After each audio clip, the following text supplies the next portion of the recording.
Alemania de Weimar, la carretilla de billetes para comprar pan. Este es el caso de estudio por excelencia, el que sale en todos los libros de historia y las pesadillas de los economistas. Después de la Primera Guerra Mundial, a Alemania le impusieron unas reparaciones de guerra brutales con el Tratado de Versalles. Incapaz de pagar y con una economía destrozada, el gobierno de la República de Weimar recurrió a la solución más fácil y letal: imprimir marcos como si no hubiera un mañana. La situación se volvió tan absurda que la gente iba al mercado con carretillas llenas de billetes para comprar una hogaza de pan. Los precios podían duplicarse en cuestión de horas. Un café que costaba 5.000 marcos por la mañana podía costar 8.000 por la tarde. Los niños usaban fajos de billetes sin valor como si fueran bloques para construir castillos, y la gente empapelaba sus paredes con ellos, porque era más barato que comprar papel de pared de verdad. Esta crisis aniquiló los ahorros de la clase media y generó un resentimiento social tan profundo que sembró la semilla para el ascenso del nazismo unos años después, demostrando que la hiperinflación no solo destruye economías, sino también sociedades enteras. Hungría 1946, cuando los precios se duplicaban cada 15 horas. Si lo de Alemania te pareció una locura, espera a oír lo de Hungría. Este país ostenta el récord Guinness de la peor hiperinflación de la historia. Después de la Segunda Guerra Mundial, la economía húngara estaba en ruinas y el gobierno, de nuevo, optó por la imprenta. La moneda, el pengő, se devaluó a una velocidad que desafía la imaginación. En su punto álgido, en julio de 1946, los precios se duplicaban aproximadamente cada 15 horas. Para que te hagas una idea, algo que costaba un pengő al inicio del mes costaba miles de millones al final. El gobierno tuvo que empezar a imprimir billetes de valores cada vez más altos, llegando a emitir el billete de 100 quintillones de pengős, es decir, un 1 seguido de 20 ceros. Incluso crearon una moneda teórica llamada Adó-pengő, solo para los cálculos bancarios, cuyo valor se ajustaba cada día. Imagina levantarte por la mañana y que todo tu sueldo que cobraste ayer ya no te sirva ni para comprar un chicle. Fue la destrucción absoluta del concepto de valor.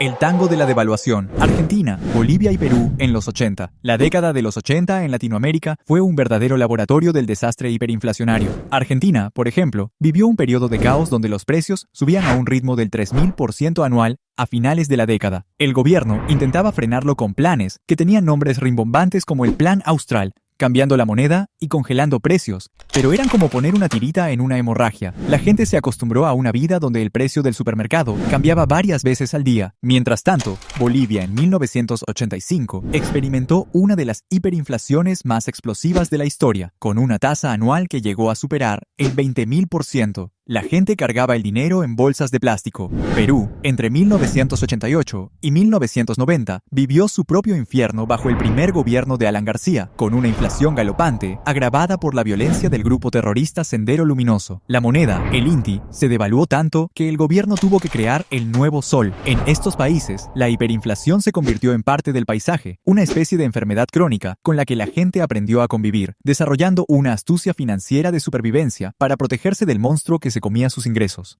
Venezuela, la hiperinflación en la era del petróleo y las redes sociales. El caso de Venezuela es una tragedia moderna que demuestra cómo un país increíblemente rico en recursos puede caer en la miseria absoluta por malas políticas. La combinación de controles de precios, expropiaciones que destruyeron la producción nacional y una dependencia enfermiza del petróleo, cuyo precio se desplomó, creó la tormenta perfecta. Cuando el gobierno de Nicolás Maduro se quedó sin dólares, recurrió masivamente a imprimir bolívares para financiar el gasto público. El resultado fue una hiperinflación que pulverizó la moneda y duró años. Lo particular de este caso es su carácter digital. La gente no seguía los precios oficiales, que eran una ficción, sino la tasa del dólar en el mercado negro que se publicaba en páginas web y cuentas de Instagram. La vida cotidiana se dolarizó de facto. La gente empezó a usar dólares en efectivo, Zelle o criptomonedas para cualquier transacción, desde comprar un café hasta pagar el alquiler, mientras que los billetes de bolívares se usaban para hacer manualidades o se tiraban a la basura. Venezuela es el ejemplo de una hiperinflación del siglo XXI, donde la tecnología no pudo evitar el colapso, sino que simplemente proveyó las herramientas para que la gente intentara escapar de él.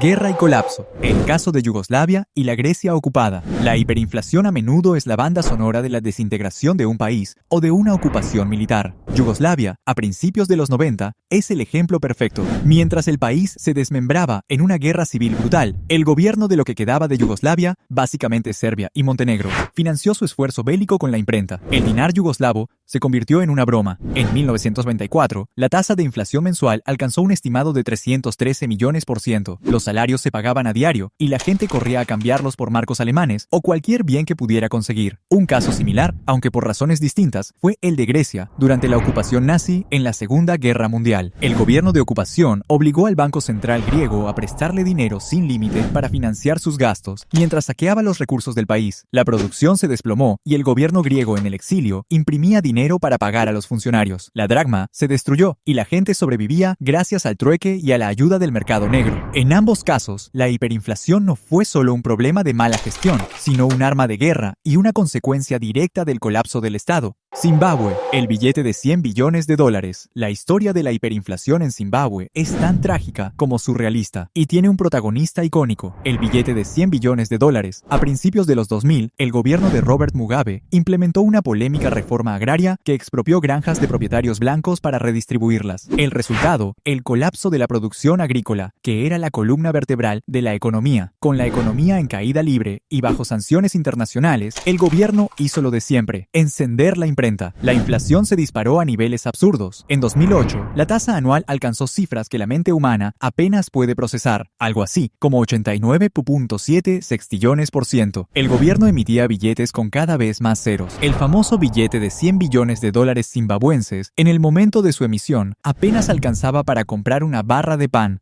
Los precios en las tiendas se remarcaban varias veces al día y al final la economía simplemente se rindió. La gente abandonó el dólar zimbabuense y empezó a usar monedas extranjeras como el dólar estadounidense o el rand sudafricano. El billete de 100 billones se convirtió en un souvenir para turistas, el símbolo perfecto de cómo la arrogancia política puede transformar un país próspero en un chiste económico. Los coletazos del imperio, Nicaragua y Belarus. La caída de un sistema político o un conflicto prolongado también son caldos de cultivo perfectos para la hiperinflación. Nicaragua a finales de los 80 es un caso claro. Después de años de guerra civil entre el gobierno sandinista y los contras, apoyados por Estados Unidos, sumado a un embargo económico, la economía nicaragüense estaba devastada. El gobierno, aislado y sin recursos, financió sus enormes gastos militares y sociales, imprimiendo córdobas sin parar. La inflación se disparó por encima del 30.000% en 1988, destruyendo el poder adquisitivo y llevando a la población a una situación desesperada. Por otro lado, un caso menos conocido pero igual de ilustrativo es el de Belarus, justo después de la disolución de la Unión Soviética en 1994. Como una nueva nación independiente, tuvo que crear su propia moneda, el rublo bielorruso, pero carecía de instituciones económicas sólidas. El gobierno intentó mantener a flote las viejas industrias estatales soviéticas con subsidios masivos, pagados, como no, con dinero recién impreso. El resultado fue un breve pero intenso brote de hiperinflación. Ambos casos muestran cómo el caos de una transición política o el final de una guerra pueden llevar a los gobiernos a cometer el mismo error fatal, creer que la imprenta es una fuente inagotable de riqueza.